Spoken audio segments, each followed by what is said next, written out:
Dear brother, sister, friend, acquaintance, community and slideshow from all walks of life, feel greeted. This message was able to denounce and draw everyone's attention to the crimes that are perpetrated in silence in Germany by the Jugendamtering and its family justice. Every year dozens of teenagers die through the techniques of moral and drug torture preserved by the oldest and only nazist institution that still exists today, the Jugendamtering and its accomplice family justice system. Several parents of immigrant children living in Germany are very afraid to testify under pain of reprisals against them or their family. In this audio-visual we expose one of the methods used by the Jugendamtering and it's a German family justice. Therefore Paul Edward was a victim until his death and therefore his sister and his mother are still victims. After having denounced the Nazi practices of the only Nazi institution that could resist after the genocide of the two wars under the wide open eyes of Europeans and those who chose to remain silent, the Jugendamtering continues with the same genocidal methods by killing children taken from their parents who do not accept to submit to their Nazi doctrine of sexual and other deviation. They use practically the same methods of killing as those of the genocides of the two world wars on the minorities. By clinging to or looking by all means for an external accomplice with whom they could associate to extinguish the innocent child snatched from his mother by force in order to poison him with drugs by isolating him under the pretext that he has a disability and would not be able to live with the rest of society.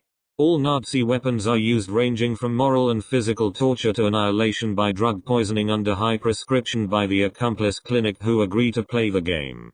Please note that there are psychiatric clinics like that of Cleanblood who without any propaganda try to do their job in clairvoyance. Unfortunately for Paul Edward, a nurse from the said clinic called E.S. played the role of attending physician independently of the clinic in question. The pressure exerted by the Jugendamtering being very strong, they fall on the most vulnerable or on those who want revenge on their enemies to achieve their end. Such is the sad tragedy experienced by the Mattis and Paul Edward.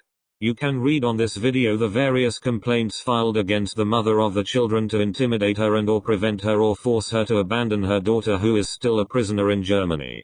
The alleged family judge from Saarbrücken accuses the children's mother of insults because she called her incompetent.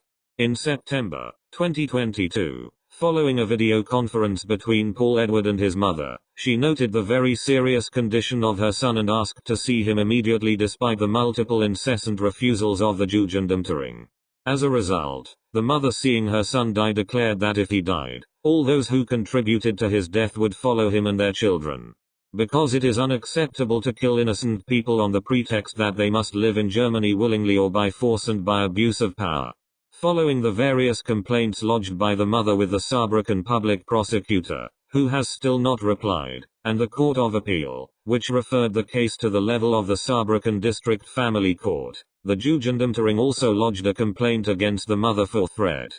Read the decision of the Saarbrücken Court of Appeal yourself to better appreciate as well as the two complaints filed against the mother by the Saarbrücken Family Court judge and his Jugendamtering. Thank you for your support. See you soon, dear